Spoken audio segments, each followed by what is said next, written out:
इसी बीच सीधे लिए चलते हैं लखनऊ, जहां पर कार्यक्रम को संबोधित कर रहे हैं उत्तर प्रदेश के सीएम योगी आदित्यनाथ।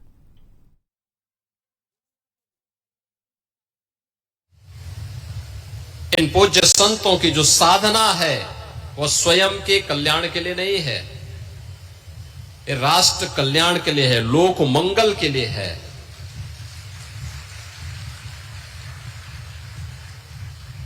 आप देख रहे होंगे बहुत सारे लोग ऐसे होंगे जो वे जगत गुरु हैं,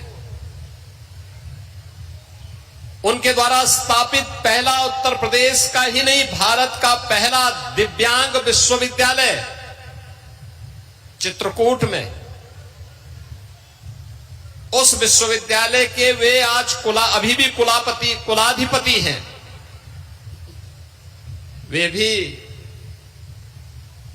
इस उम्र में आराम कर सकते थे, लेकिन नहीं, राष्ट्र मंगल की कामना के साथ प्रभु की कथा को जन जन तक पहुंचाने के लिए निरंतर प्रयासरत रहते हैं, निरंतर प्रयास करते हैं। जहां कहीं भी देश में, दुनिया में, जहां कहीं भी कोई भक्तजन उन्हें आमंत्रित करता, वे बड़े उसका सम्मान रखने के लिए, उसके गौरव को बनाए रखने के लिए, प्रभु की इस कथा को जन जन तक पहुंचाने के लिए कार्य करते हैं। पीछे एक ही उद्देश्य होता है कि मर्यादा पुरुषोत्तम प्रभु श्री राम के उन विराट आदर्शों से थोड़ा भी अंश भक्तजन अपने जीवन में अंगीकार कर लें, न केवल उनका कल्याण होगा बल्कि समाज और पूरे देश का बहुत बड़ा कल्याण हो सकता है, बहुत बड़ा कल्याण हो सकता है।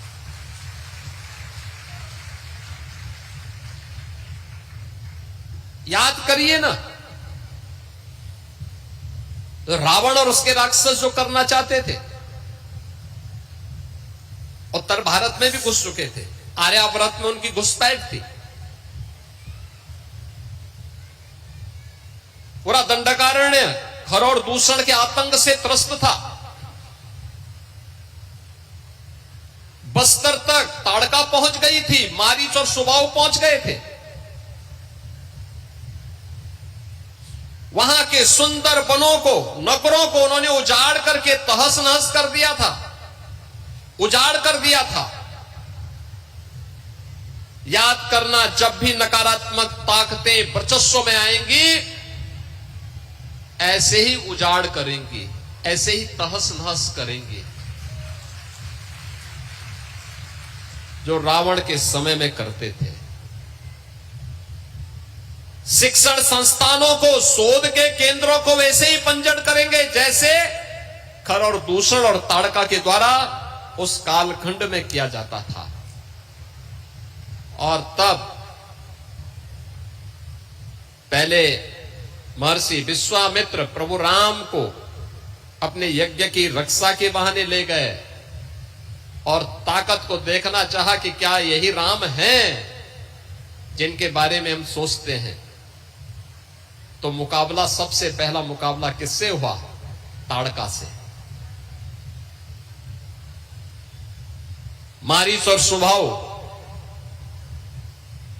सुबाऊ को तो बक्सर में ही स्वाहा कर दिया गया था, लेकिन मारीच वहां से कई योजन दूर जाकर के गिरा था। उसकी समझ में आ गया था कि गलत व्यक्ति से टकरा गए हैं, गलत दिशा में जा रहे हैं। और इसलिए जब रावण उसके पास जाता है तो आपने देखा होगा, जब रावण ने कहा कि तुम ऐसा करो, तो उसने पहले तो मना कर दिया, रावण को समझाने का प्रयास किया, क्योंकि रिश्ते में रावण का मामा भी लगता था। यही होता है, ये चाचा और मामा जब किसी व्यवस्था में पड़ते हैं ना, तो हमेशा उसको कुसंग की तरफ ही लेके जाते हैं, और सन्मार्ग की तरफ नहीं ले जाते हैं। आपने देखा होगा, शकुनी दुर्योधन के पाले पड़ा तो महाभारत करवा दिया। ऐसे ही ये मारीच रावण के संग आया। रावण ने उनसे कहा कि मेरे साथ पहले तो उसने समझाने का प्रयास किया, लेकिन अंत में उसको मालूम था। रावण ने कहा मार दूंगा अगर नहीं मानोगे तो उसने कहा कि चलो तुम्हें तो मरना ही मरना है, लेकिन मैं तेरे हाथ से क्यों मरूं, कम से कम प्रभु के हाथ से मरूंगा तो उद्धार हो जाएगा।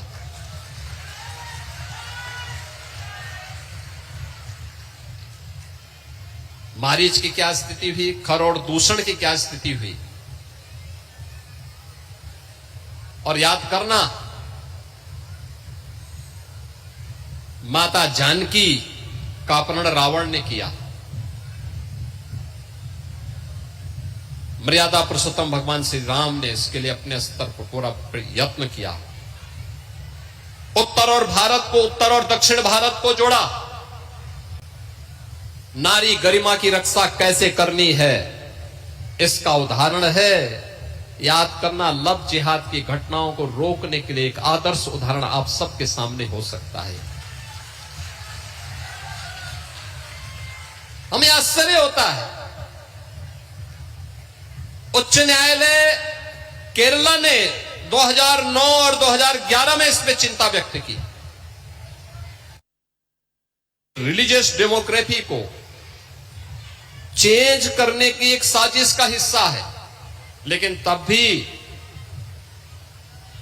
हम उस पर ध्यान नहीं दिए।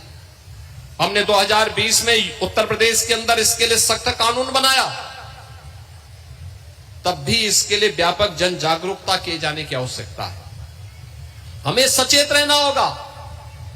याद रखना, नकारात्मक ताकतें हर कालखंड में आएंगी, लेकिन समाज मिलकर के तैयार होना होगा। और यही स्थिति हम सबको उस लैंड जिहाद से जुड़े हुए लोगों को पड़ेगा। जो भगवान राम ने आखिर खर दूषण क्या कर रहे थे, मारीच और सुबाहु क्या कर रहे थे, वे भी सब यहां लैंड जिहाद के ही अभियान के साथ जुड़े हुए थे। जबरन कब्जा कर लेना, जबरन किसी भी जमीन को खाली देखा उसमें अपना तंबू गाड़ दिया, ये सब बंद हो जाना चाहिए। भारत की धरती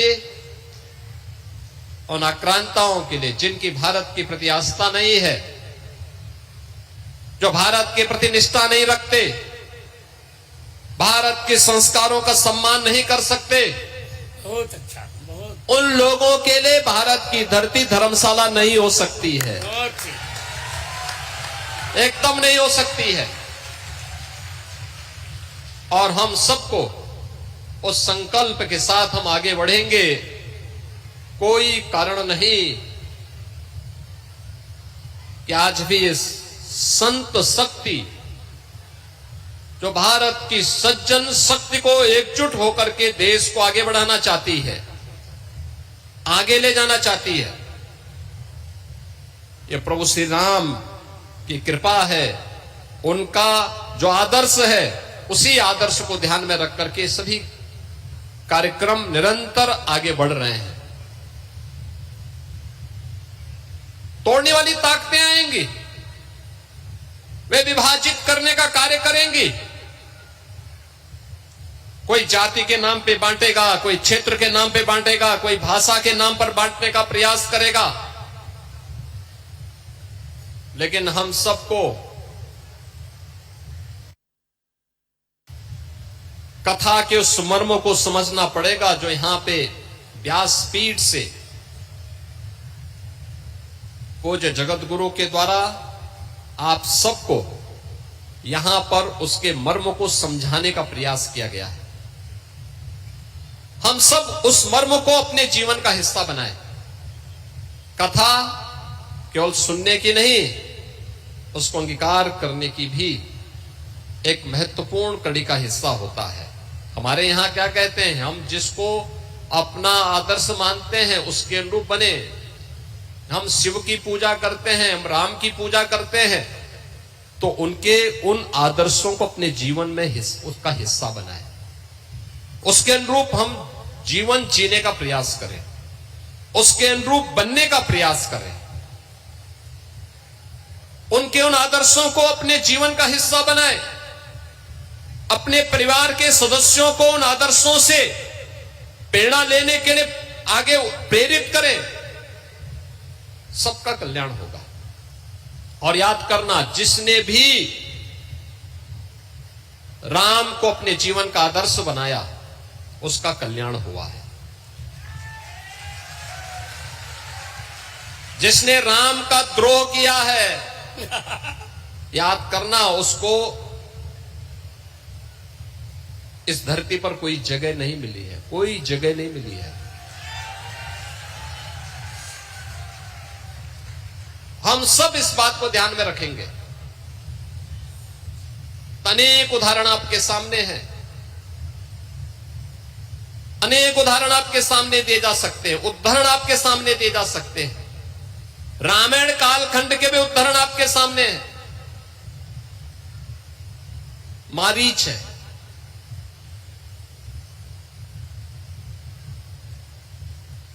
रावण है, उच्च कुल में और श्रेष्ठ व्यवस्था में जन्म लेते हैं, लेकिन पशुवत मारे जाते हैं क्योंकि राम के साथ द्रोह करते हैं। और हमारे पवन सुत हनुमान जी हैं या विभीषण हैं, सामान्य जीवन में उनको भले ही जन्म के समय उसके उपरांत कितना सम्मान मिला, लेकिन राम की संगत में आने के बाद लोग पूज्य हो गए, सबके लिए पूज्य हो गए। हम प्रातःकाल जिन 7 नामों का स्मरण करते हैं उनमें विभीषण का भी नाम है। हमारे यहां हर समस्या का समाधान हम किसी को मानते हैं, आप देखते होंगे, और हम लोग बचपन से इस बात को देखते रहे हैं। कोई गांव का अनपढ़ व्यक्ति भी, निरक्षर व्यक्ति भी होगा, लेकिन उसको हनुमान चालीसा जरूर याद होगी। हनुमान चालीसा वो जरूर याद करके रखता था। ये है ताकत। और इसीलिए तो आप सौभाग्यशाली हैं कि तुलसी पीठाधीश्वर के श्रीमुख से जगत गुरु रामानंदाचार्य, तुलसी पीठाधीश्वर पूज्य स्वामी रामभद्राचार्य जी के श्रीमुख से इस पावन कथा को श्रवण करने का आनंद आपको प्राप्त हुआ है। और हम लोग इसीलिए कहते हैं, मध्यकाल में तुलसीदास जी ने जो जन चेतना जागृत की थी, समाज को एकजुट होने की, विदेशी आक्रांताओं के प्रति सचेत होने की, प्रभु राम के प्रति भक्ति का जो संदेश दे करके उन्होंने पूरे उत्तर भारत को एकता के सूत्र में जोड़ने का काम किया था। वही कार्य आज जगत गुरु रामानंदाचार्य पूज्य तुलसी पीठाधीश्वर कर रहे हैं, और जिनके श्रीमुख से पावन कथा का श्रवण करने का आनंद आप सबको प्राप्त हुआ। आप सब पूज्य महाराज जी के आशीर्वाद से प्रभु की कृपा के पात्र बने, इस पावन कथा को श्रवण करने का आनंद आपको प्राप्त हुआ। ऐसे विद्वान संत के श्रीमुख से प्रभु की इस गाथा को वर्तमान परिप्रेक्ष्य में हम सब कैसे अंगीकार कर सकते हैं या सुनने जानने का अवसर प्राप्त हुआ। और साधना उनकी देखो, यानी जगत गुरु बनने के पहले एक लंबे समय तक उन्होंने अखंड साधना की थी, अखंड साधना। और इस उम्र में भी फिर उनके द्वारा अगले 6 माह के लिए एक एकांतिक साधना के लिए उनका प्रस्थान हो रहा है। साधना के पूर्व मेरी उनसे बातचीत होगी, और हम लोग तो हमेशा उनके साथ में हैं, हमेशा उनका सानिध्य प्राप्त हुआ है, हमेशा उन्होंने समाज को एक दिशा दी है। और मैं तो उनका इसलिए भी कि देखिए, उन्होंने उन सारी बाधाओं को तोड़ा है जिनमें उनके सामने अपनी मेहनत से, अपने दृढ़ संकल्प के साथ जीवन की बाधाओं को तोड़ा है उन्होंने, समाज की उन बेड़ियों को तोड़ा है जो अक्सर किसी ऐसे व्यक्ति के बारे में थोपने के प्रयास होते हैं, और देश के लिए एक आदर्श प्रस्तुत किया है कि नहीं, कोई बाधा आपके जीवन में आपके सत्संकल्प के सामने बाधा नहीं बन सकती है। और पूज्य महाराज का यह आदर्श समाज के लिए एक नई प्रेरणा है। उनका आगामी जो साधना का पर्व है, ये राष्ट्र के मंगल के लिए कल्याणकारी हो। मैं उत्तर प्रदेश सरकार की ओर से उनके प्रति अपनी शुभेच्छा और शुभकामना भी व्यक्त करता हूं, उनको सादर नमन भी करता हूं, और विश्वास करूंगा कि उस अखंड साधना की पूर्व मेरी उनसे विस्तृत वार्ता जरूर होगी। इस विश्वास के साथ मैं इस पूरे कार्यक्रम के प्रति यहाँ के आयोजक डॉक्टर नीरज बोरा, जो हमारे यहाँ के लोकप्रिय विधायक हैं, उनके प्रति, उनके परिवार के सदस्यों के प्रति भी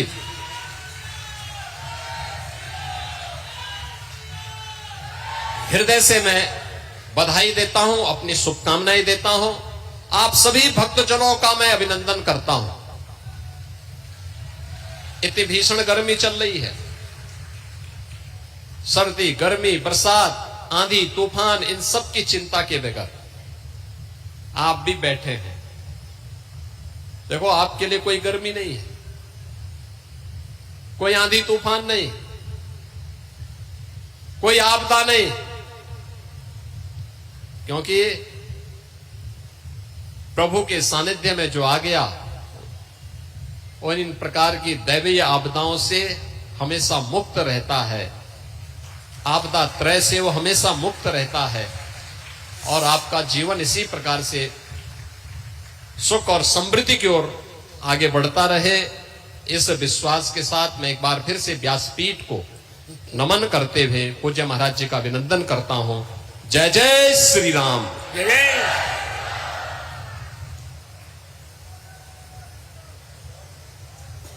मैं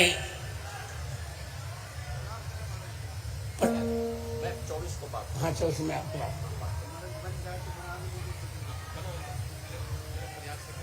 एक मैं आपको 1 वर्ष